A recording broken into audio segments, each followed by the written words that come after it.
nosso convidado é o desembargador Genaro Baroni Borges, que traz hoje ao Justiça Gaúcho um ótimo assunto para entendimento da população. Olha, são temas que ocupam com frequência o noticiário nacional e que são oportunos para maiores esclarecimentos agora. Nós vamos falar sobre ação civil pública, ação de improbidade administrativa e ação popular. Bem-vindo, desembargador, hoje para tirar todas as dúvidas sobre esses temas. É um esforço muito grande, você está me exigindo demais. Mas quero ser bem prático.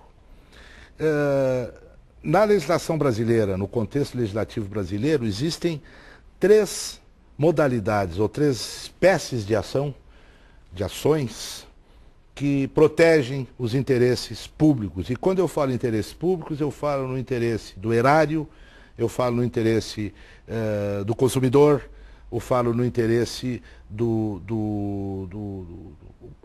preservação do patrimônio histórico, paisagístico, etc. São três espécies de ações. A primeira, que foi a primeira ação surgida no ordenamento jurídico brasileiro, e eu até anotei aqui para não me perder, é a ação popular. A ação popular tem uma característica. A ação popular é uma ação da cidadania.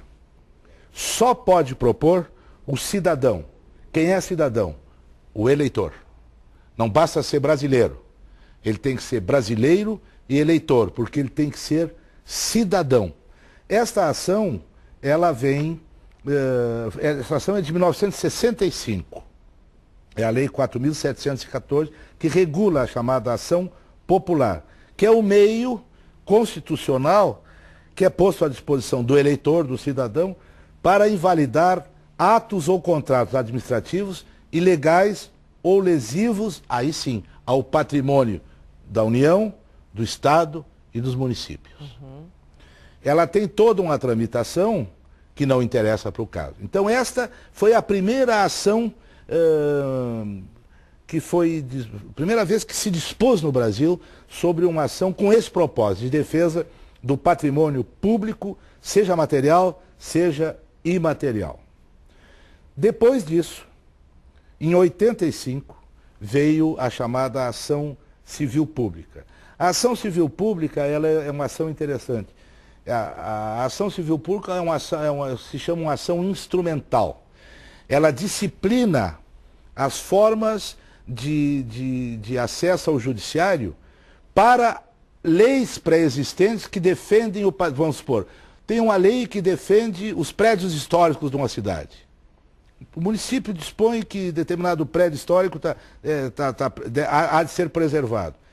A ação civil pública é o instrumento que se usa para coibir eventual desobediência àquela lei do município que instituiu ou que dispôs que determinado prédio histórico tem que ser preservado. Nós temos a proteção ao patrimônio paisagístico, ao patrimônio histórico.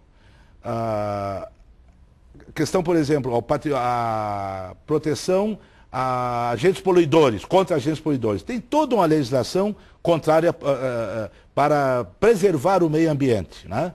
Então, se houver algum agente, né, seja público, seja privado, se houver algum agente que esteja poluindo o ambiente, por exemplo, lixões ou fábricas... Empresas se enquadrariam aí também.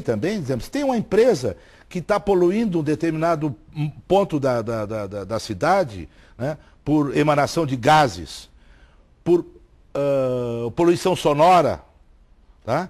Então, mas existe uma lei, tem a lei municipal, tem a lei federal, tem a lei estadual, que dispõe, por exemplo, que em determinados pontos da cidade, que as cidades normalmente são divididas, algumas partes com vocação residencial, outras partes com vocação comercial, outras partes com vocação industrial, e se numa dessas partes vocacionadas tem uma indústria ou uma empresa qualquer que esteja excedendo os limites de decibéis com a poluição sonora e que está, portanto, afrontando a lei, a ação civil pública é o instrumento que tem para fazer valer a lei.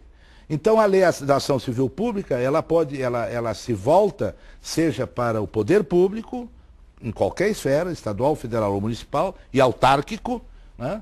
as autarquias, o DAER, o EPTC, etc., e também contra o particular. Por exemplo, essas ações civis públicas, elas foram gestadas para chamadas aquelas ações coletivas, também ações coletivas. Consumidor, por exemplo, né? Tem empresas de banco, tem essas empresas concessionárias de energia elétrica, concessionárias de telefonia, fornecedoras de financiamento, bancos em geral, né? Que às vezes abusam do que consta da lei e afrontam o Código do Consumidor, com prestação inadequada do serviço, né?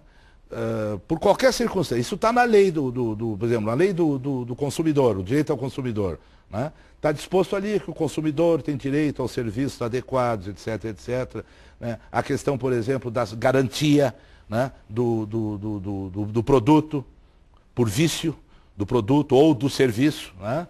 Então, isso tem a ação civil pública regula as ações coletivas, que elas podem ter um espectro, um amplo espectro, para defender todos os consumidores. Mesmo que parta de um caso individual, desembargador. Mesmo que parta, mas aí ela tem que ser proposta, e quem se legitima para isso, quem pode entrar com ação, são entidades de classe, com representação de classe, e o Ministério Público. Pois não. Né? Então ele entra, vamos supor, para resolver um problema coletivo de consumo, né? Ou então, particularmente, afronta ao paisagismo, afronta, voltando à questão do meio ambiente, a poluição sonora, etc. Esta é a ação civil pública. E a terceira ação, que veio em 1992, depois então da Constituição, é a chamada ação de improbidade. Esta tem destinação específica. Esta serve para regular sanções aplicáveis aos agentes públicos nos casos de enriquecimento ilícito no exercício de qualquer cargo público, seja cargo político, no caso aqui político vale o presidente da República, de lá o presidente da República. Todas as esferas. E os cargos públicos, funcionários públicos em geral. Esta, então, é a ação de probidade. São pessoas que lidam com o erário público, né? Com o dinheiro público, são agentes que podem públicos. estar mal administrando. Ela pode também ser punido, mas essa é uma lei que tem os fatos que ela descreve, são fatos tipificados na própria lei, dizendo constitui ato de improbidade, então aí não interessa muito ao caso aqui, mas aqui, por exemplo, só para exemplificar, aqui, constitui ato de improbidade administrativa, receber para si ou para outro em dinheiro, bem imóvel ou imóvel, ou vantagem econômica do poder público.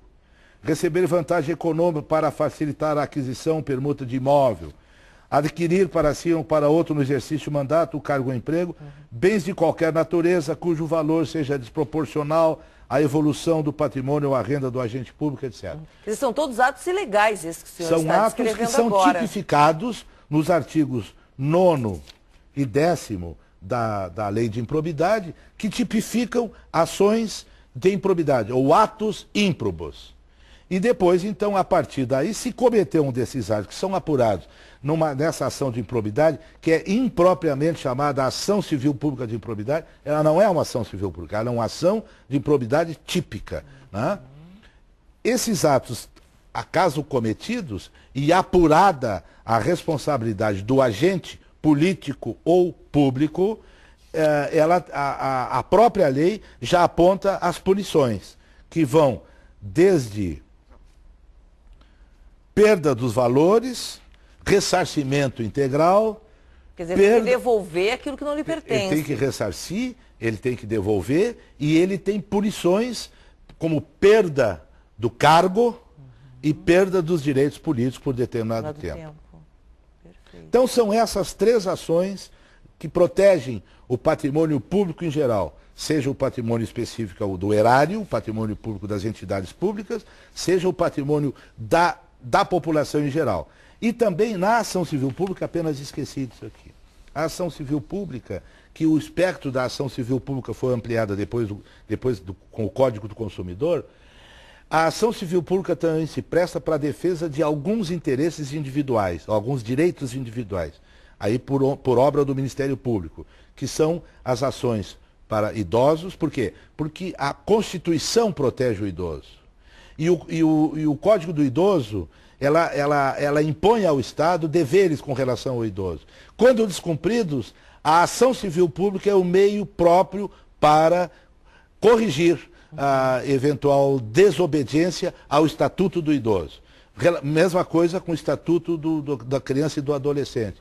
Adolescente abandonado e tal, é a ação civil pública que se presta como meio instrumental, como instrumento para corrigir eventual desatenção ou desafeição ao Estatuto da Criança e do Adolescente. Agora, todos esses casos são muito bem levados como notícia. E são muitos os casos registrados de improbidade administrativa, não é, desembargador? São. Nós, até não são tantos, felizmente. Né? Mas eles ganham notoriedade. Não, é porque realmente a corrupção, dizem muitos, dizem muitos que é quase imanente ao poder. E eu estou até acreditando que sim. Se você ler, por exemplo, a história de Cícero, grande tribuno de Roma, é um livro interessantíssimo, que é a biografia do Cícero. Esse livro era de leitura obrigatória, chama-se O Pilar de Ferro. O Cícero foi um grande tribuno, uma figura interessantíssima. E lá teve a briga permanente do Cícero com Catilina, que era também um senador romano. E lá, a luta do Cícero, lá na antiga Roma, era contra a corrupção, porque Catilina era um corrupto. E Cícero, então, bradava no Senado romano, tanto que depois foi assassinado por Brutus. Cícero já bradava no Senado romano contra a corrupção. Catilina era um corrupto. Catilina usava do Estado, usava dos dinheiros públicos, era um corrupto. Quer dizer, então a corrupção, diria assim, é quase imanente ao poder. E desde a antiga Roma vem a corrupção.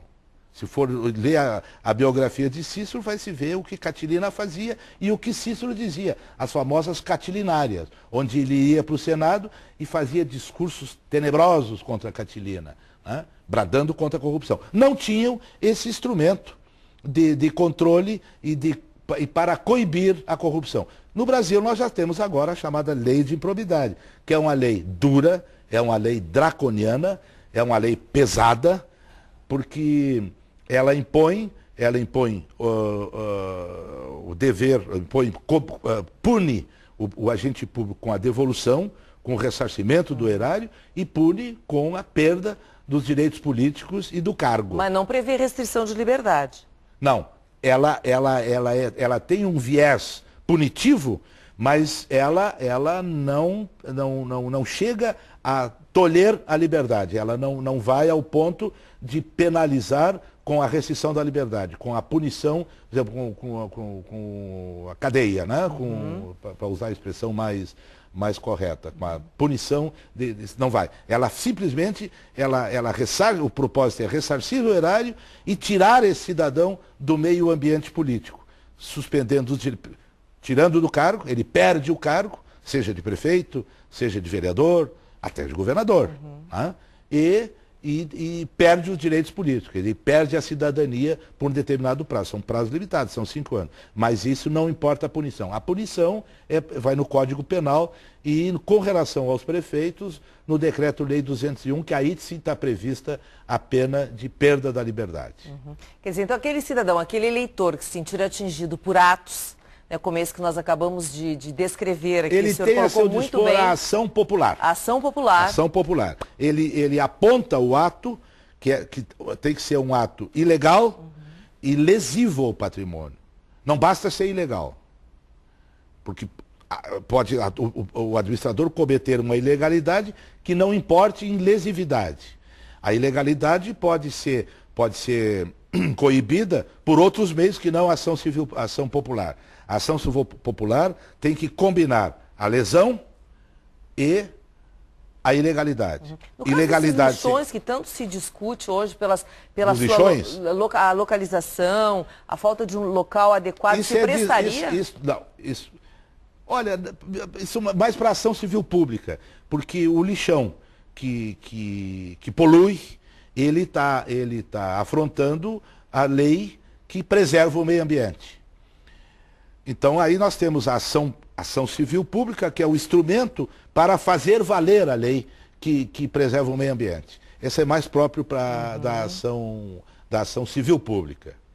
Agora, quando há o enriquecimento sem causa, quando o cidadão vai ao cofre, pega o dinheiro ou faz uma licitação e através dessa licitação ele ganha comissão, ele facilita para que determinada empresa carimbada vença uma licitação e outras tantas figuras que estão previstas na lei, aí é a chamada ação de improbidade, que tem que ser apurado, naturalmente, o chamado devido processo legal, corre, tramita, ele tem o direito de defesa. Tal. E isso é nós que julgamos, é o tribunal que julga. Havia uma discussão com relação às ações de improbidade, com relação à competência dos juízes de direito, dizendo que os juízes de direito não seriam competentes para apreciar as ações de improbidade contra os agentes políticos. E quando eu digo agentes políticos, eu falo governador, presidente da República, deputados, senadores, prefeitos e vereadores. Essa questão já está superada, essa questão já está resolvida. Então, tratando-se de prefeitos e vereadores, já está pacificado que é o juiz de direito competente para julgar. Claro que depois com recurso ao tribunal, aos tribunais superiores, etc. Ok, olha, ótimo assunto aí nosso encontro de hoje. Prazer em recebê-lo. Prazer é todo meu. Falamos aqui sobre ação civil pública, improbidade administrativa e ação popular. Encerramos agradecendo a presença do desembargador Genaro Baroni Borges. E o programa Justiça Gaúcha de hoje termina por aqui. Prazer em vê-lo. Volte mais vezes. Agradeço muito, agradeço muito. É sempre uma bela oportunidade. É nossa também. Se você quer mandar uma mensagem para a nossa produção, anote o e-mail. É imprensa@tj.rs.gov.br.